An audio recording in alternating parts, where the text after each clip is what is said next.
భారత్ మాతాకి చల్లబడ్డరానా చల్లబడ్డరా ఆకలితుందే ఆకలితుందా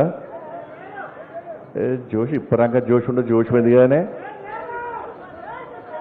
ఉందా ఉందా రెండు చేతులతో గట్టిగా రాల వాళ్ళ భారత్ మాతాకి జోష్ అబ్బో విశాఖలు డేంజర్ అన్న బాగా భారత్ మాతాకి भारत माता की भारत माता की जय श्री राम जय श्री राम जय श्री राम जोहार अटल जी की जोहार भारत रत्न अटल बिहारी वाजपेयी की नरेंद्र मोदी गारी नायकत्वम चंद्रबाबु नायडु गारी नायकत्वम पवन कल्याण गारी नायकत्वम मा माधव गारी नायकत्वम मा सत्यकुमार गारी नायकत्वम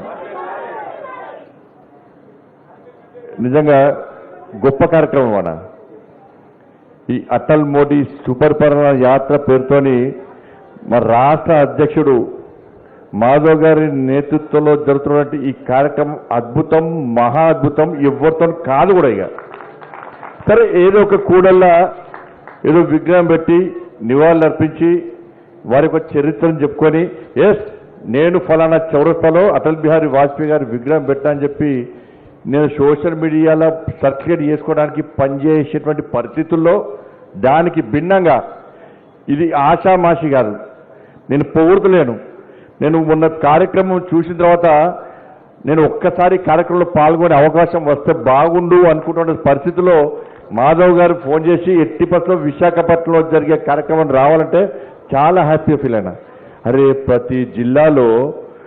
ప్రతి జిల్లాలో అటల్ బిహారీ వాజ్పేయి గారి విగ్రహం పెట్టడం అంటే దేశంలో ఇలా ఆంధ్రప్రదేశ్ భారతీయ జనతా పార్టీ రాష్ట్ర శాఖ చరిత్ర సృష్టించింది వాళ్ళ దేశంలో ఎక్కలేదు మనం అధికారంలో ఉన్నటువంటి రాష్ట్రాలు కూడా ప్రతి జిల్లాలో అటల్ బిహారీ వాజ్పేయి గారి విగ్రహం పెట్టాలని చెప్పి ఆలోచన రాలేదు అది సాధ్యం కాలేదు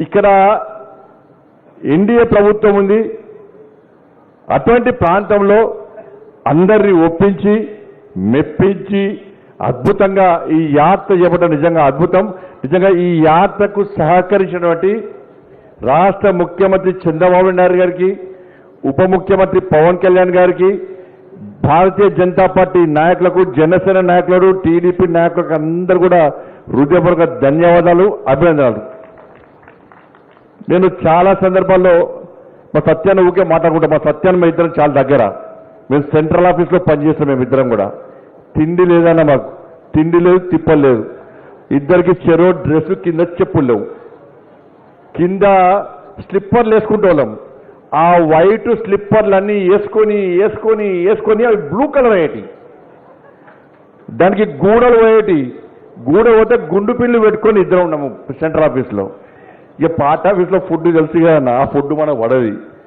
ఎప్పుడో ఒకసారి ఆంధ్రప్రదేశ్ నుంచి అప్పుడు ఉమ్మడి ఆంధ్రప్రదేశ్ ఎవరో ఒకరు పెద్ద మనుషులు వస్తే అన్న బాగున్నావు అన్నంటే బాగున్నా ఏందన్నా అంత మంచిదంటే మెల్లంగా ఆ ఆంధ్ర భవన్ తీసుకుపోయి ఒక బిర్యానీ తినిపిస్తే ఆ బిర్యానీ నెల రోజుల దాకా మర్చిపోవటం కాదు అప్పుడు సత్యనారాయణ మంచిగా అరుచుకుంటుండే అద్వానీ గారి సురాజ్ రథయాత్రలో కలిసి పనిచేస్తాం మేమందరం కూడా అందుకే సత్యన్న కూడా ఇలా గెలవడం చాలా సంతోషం మా గంట శ్రీనన్న ఇతర మా విష్ణన్న ఇతర శాసనసభ్యులందరూ కూడా ఈనాటి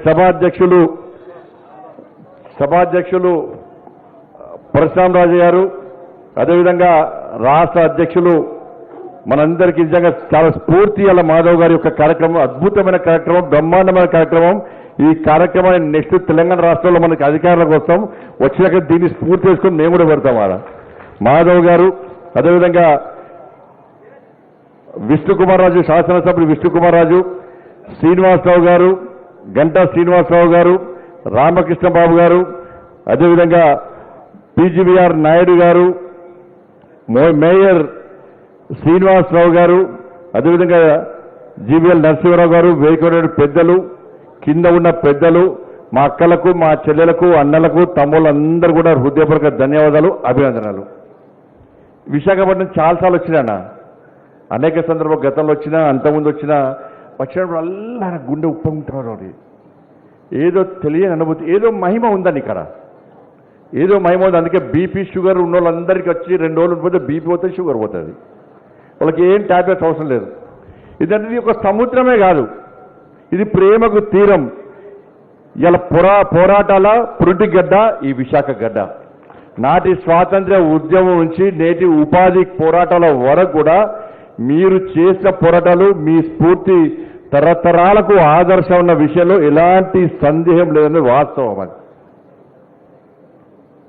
ఎందుకంటే నేను విశాఖపట్నం చరిత్ర విన్నా. నేను ఇలా నేవీకి బలం, పరిశ్రమలకు ద్వారం, విద్యకు కేంద్రం, సంస్కృతి సాంప్రదాయాలకు నిలయం. కాబట్టే విశాఖ అనేది అభివృద్ధి చెందితే కేవలం ఉత్తరాంధ్ర మాత్రమే అభివృద్ధి చెందినట్టు కాదు, దేశమే అభివృద్ధి చెందినట్టుగా భావించే ఇలా విశాఖపట్నం అభివృద్ధికి ఇవాళ నరేంద్ర మోడీ గారి ప్రభుత్వం కానీ, గతంలో అటల్ బిహారీ వాజ్పేయి గారి ప్రభుత్వం కానీ అభివృద్ధికి సహకరిస్తున్న విషయాన్ని మనం గుర్తుంచుకోవాల్సిన అవసరం ఉంది.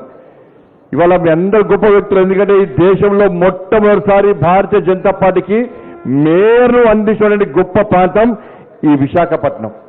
ఇటువంటి ఈ పవిత్ర గడ్డ మీద ఇవాళ నాకు ఆ మహనీయుడు, మనందరి స్ఫూర్తి ప్రదాత అయినటువంటి అటల్ బిహారీ వాజ్పేయి గారి యొక్క విగ్రహ ఆవిష్కరణ కార్యక్రమంలో నా చేతుల ద్వారా ఆవిష్కరించేటువంటి అదృష్టం, అవకాశం అవడం నా పూర్వజన్మ సుకృతంగా నేను భావిస్తున్నాను. వాళ్ళ గొప్ప వ్యక్తి నేనే. చాలా మంది చెప్పారు వారి గురించి. అనేక పదవులు అనుభవించాను. పదవికి గౌరవం తెచ్చిన వ్యక్తి కాదు, పదవికి గౌరవం నేర్పిన వ్యక్తి అటల్ బిహారీ వాజ్పేయి గారు కాదు. ఎక్కడ మధ్యప్రదేశ్లా మనకు ఊరు తెలియదు, మనకు పేరు తెలియదు. మధ్యప్రదేశ్లా ఒక గ్వాలియర్లా ఒక సాధారణ కుటుంబంలో పుట్టిన వ్యక్తి అటల్ బిహారీ వాజ్పేయి గారు. ఆయన పైసలు లేవు, అధికారం లేదు, అనుకున్న వారసత్వం లేదు. పుట్టినప్పటి నుంచి కన్నీళ్ళే. ఇందులో విశాఖ తెలుసు కదా, విశాఖ కన్నీళ్లు చూసిరు మీరు, కష్టాలు చూసిరు మీరు, ఇబ్బందులు పడ్డారు, నష్టాలు పడ్డారు. కానీ ఏడు కూడా విశాఖపట్నం ప్రజలు ఎప్పుడు కూడా బాధపడలే. అవసరం వస్తే సముద్రం లెక్క ఉప్పొంగుతారు మీరు.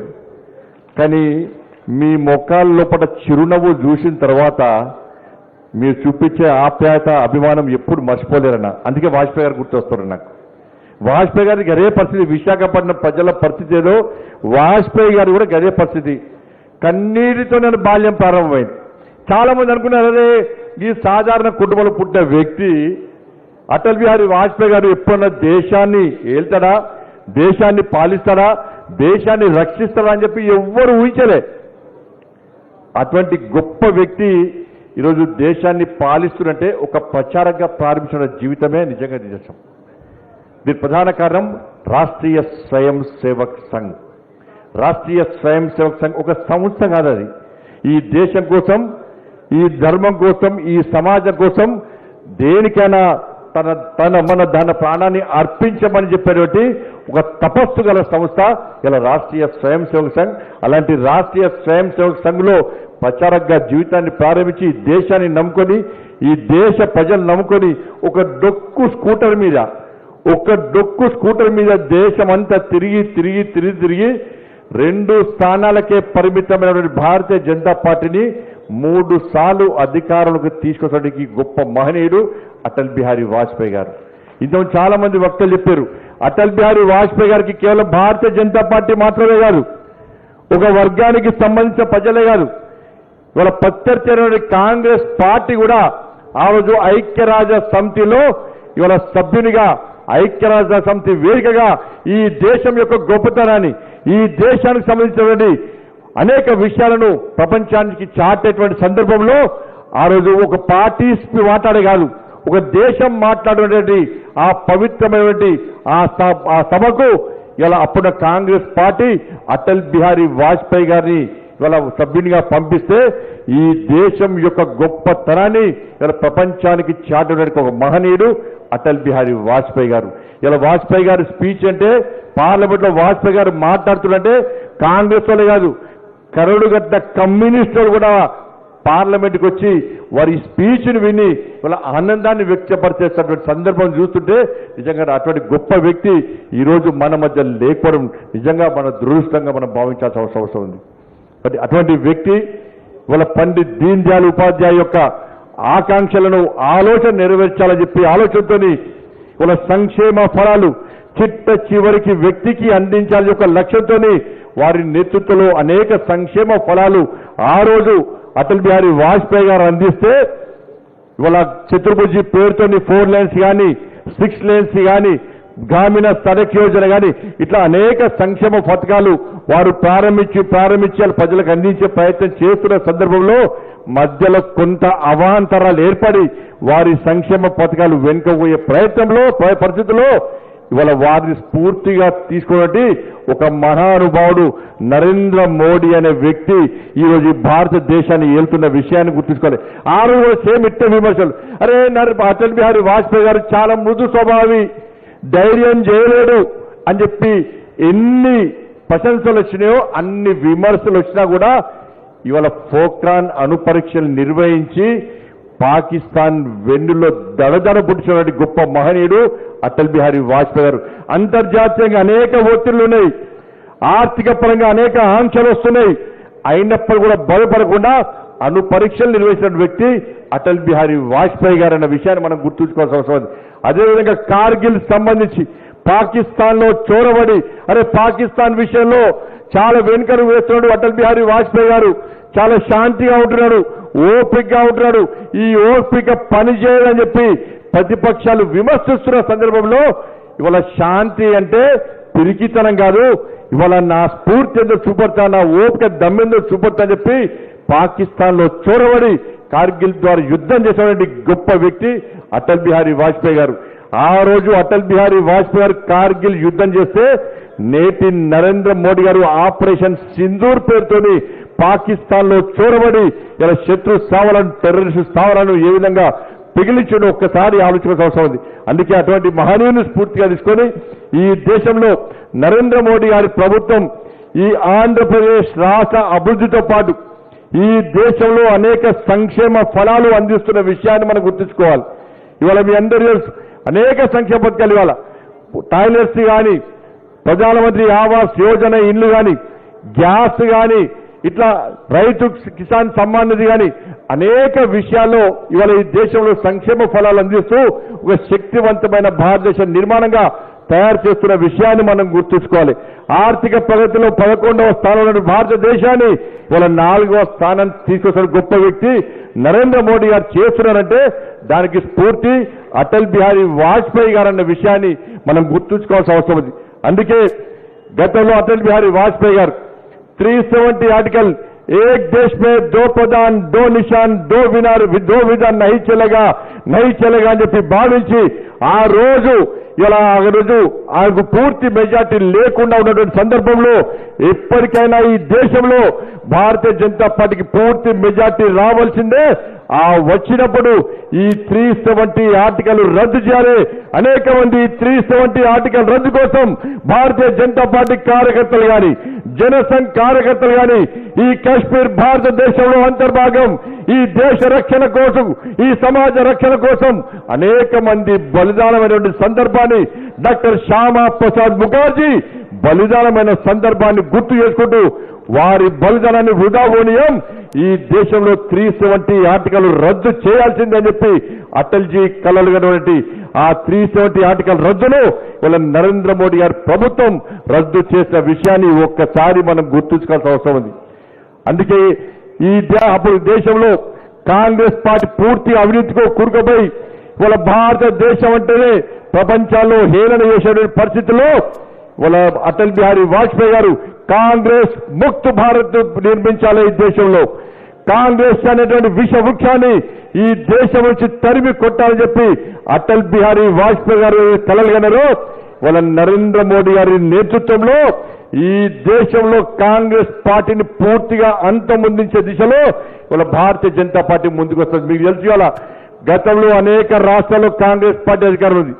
ఇవాళ అనేక సంవత్సరాలు దేశాన్ని పాలించిన కాంగ్రెస్ పార్టీ ఇప్పుడు కేవలం 3 రాష్ట్రాల్లోనే, ఒకటి తెలంగాణ, ఒకటి కర్ణాటక, ఇంకొకటి హిమాచల్.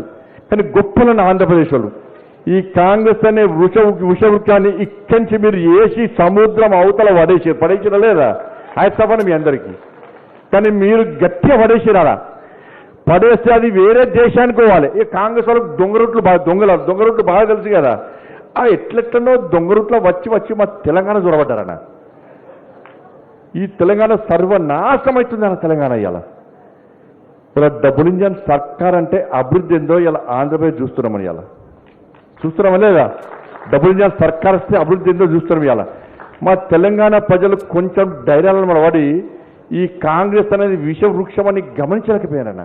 ఆ కేసీఆర్ అనే మూర్ఖుని యొక్క ఆ దౌర్భాగ్య పాలన చూసి, ఆ మూర్ఖత్వ పాలన చూసి, ఆ గడిల పాలన చూసి అటు ఇటు కన్ఫ్యూజ్ అయి మనకు గుద్దాల్సిన ఓటు అటుకుతీరు. ఆ హస్తం మన భస్మాసుర హస్తంగా మారి ఇవాళ మన చేతిలోని మన వేలతోనే మన కన్నును ఓడ్చుకున్నట్టు ఇవాళ తెలంగాణ ప్రజలు భావిస్తున్నారన్న. ఆంధ్రప్రదేశ్ అభివృద్ధి చూసిన తర్వాత తెలంగాణ ప్రజల లోపల మార్పు స్టార్ట్ అయింది. గెలిచినాక బాగా జబ్బలు చేసుకుంటారు వాళ్ళు. గ్రామ పంచాయతీ ఎన్నికల్లో ఎవరు గెలిచినా గంప కింద గమ్మీరు మా కాంగ్రెస్ పార్టీ అంటున్నారు.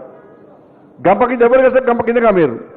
ఇప్పుడు ప్రజలు సింబల్తో ఓటేస్తే కాంగ్రెస్ పార్టీ సింబల్ లేకుండా ఓట్లేదని చెప్పి ఇవాళ మళ్ళా ఎన్నికలు నిర్వహించడానికి కాంగ్రెస్ పార్టీ భయపడుతుంది. ఇవాళ మీ అందరినీ స్ఫూర్తిగా తీసుకుంటామన్నా.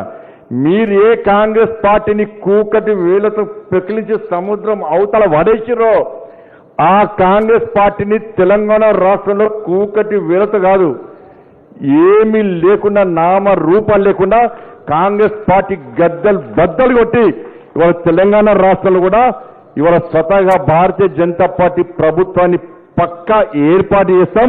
ఇలా డబుల్ ఇంజన్ సర్కార్ అయితే వస్తే ఏ విధంగా ఆంధ్రప్రదేశ్ అభివృద్ధి చెందుతుందో అక్కడ తెలంగాణ రాష్ట్రంలో మిమ్మల్ని స్ఫూర్తిగా తీసుకొని ఇలా డబుల్ ఇంజన్ సర్కార్ను తెలంగాణ రాష్ట్రంలో పక్కా ఏర్పాటు చేస్తాం. తెలంగాణ రాష్ట్రాన్ని మేము అభివృద్ధి చేసుకుంటాం. ఎందుకంటే ఈ ఆంధ్రప్రదేశ్లో గట్ల ఉండే ఒక మూర్ఖత్వ పాలన ఉండే. నేను చాలా సందర్భాలు చెప్పిన. ఇవాళ గొప్పతనం ఏంది అంటే ఎన్నిసార్లు గెలిచామని కాదు, ఎంతమంది హృదయాలను గెలుచుకున్నామనే విషయం మన ముఖ్యం. అందుకే చంద్రబాబు నాయుడు గారు ఢిల్లీకి వచ్చినప్పుడు నరేంద్ర మోడీ గారిని కలిసి ఆ రోజు నేను సత్యకుమార్ గారు ఢిల్లీలో మేము మాట్లాడుకున్నాం చాలాసేపు. నేను చంద్రబాబు నాయుడు గారితో కలిసి చాలాసార్లు మాట్లాడినాను. ఒకసారి ఇంటికి రమ్మంటే కూడా పోయినాను. పోయినాక ఏంది సార్ మీ ఆలోచన ఏంది సార్ అన్న. నరేంద్ర మోడీ గారు చాలా గొప్ప మనిషి. నరేంద్ర మోడీ గారు చాలా గొప్ప మనిషి. ఈ దేశాన్ని అభివృద్ధి చేస్తున్నాడు, ఒక శక్తివంతమైన భారతదేశంగా తయారు చేస్తున్నాడు. కాబట్టి అటువంటి ప్రభుత్వం దేశంలో ఉండాల్సిందే అని చెప్పి చంద్రబాబు నాయుడు గారు ఆ రోజు నాకు చెప్పినప్పుడు, సార్ మీరు కూడా అభివృద్ధి చేశారు, అభివృద్ధి కాముకులు మీరు, అనేక ఒక ప్లాన్ ఒక విజన్తో ముందుకు పోయేటువంటి నాయకుడు చంద్రబాబు నాయుడు గారు చెప్పి సమాజంలో ఒక పేరుంది సార్. కాబట్టి మీరు కూడా రావాలని చెప్పి ఆంధ్రప్రదేశ్ ప్రజలు కోరుకుంటున్నారు. తప్పకుండా మోడీ గారు ఆశీర్వాదంతో మీరు వస్తారని చెప్పి ఆ రోజు ఇద్దరం మాట్లాడుకున్నాం. అదే జరిగిందన్న.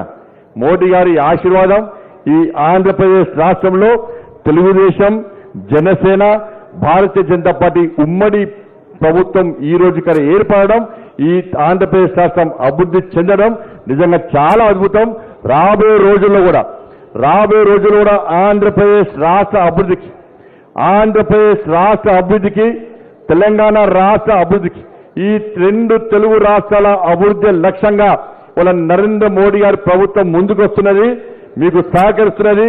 తెలంగాణ రాష్ట్రంలో కూడా అభివృద్ధి కార్యక్రమాలు జరుగుతున్నాయంటే కేవలం నరేంద్ర మోడీ గారి ప్రభుత్వం ఇస్తున్న నిధులు తప్ప రాష్ట్ర ప్రభుత్వం ఒక్క పైసా ఇస్తలేదు. సాక్షాత్తు రాష్ట్ర ముఖ్యమంత్రి రేవంత్ రెడ్డి గారి బహిరంగ సభలో నా తల నరికినా కూడా నా దగ్గర ఒక్క పైసా లేదని చెప్పి సాక్షాత్తు రాష్ట్ర ముఖ్యమంత్రి గారే చెప్పారు. ఇవాళ తెలంగాణ రాష్ట్రం అభివృద్ధి చెందుతుందంటే కేంద్ర ప్రభుత్వ నిధులు తప్ప వేరే కావన్న విషయం వాస్తవం.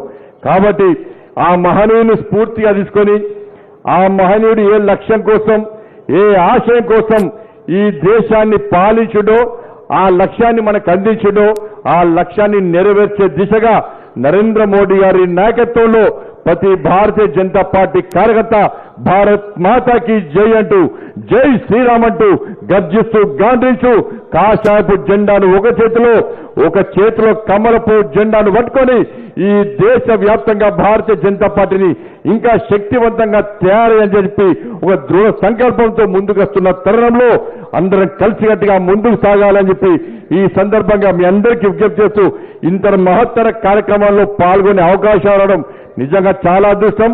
మళ్ళీ చెప్తున్నా, చాలా గొప్ప కార్యక్రమం. ఈ గొప్ప కార్యక్రమం ఇంత పెద్ద స్థాయిలో విజయవంతం కావడం నిజంగా చాలా మంచి అరుదైన విషయంగా నేను భావిస్తూ మీ అందరికీ హృదయపూర్వక ధన్యవాదాలు తెలియజేస్తూ ముగిస్తున్నాను. భారత్ మాతాకి జై, జై శ్రీరామ్.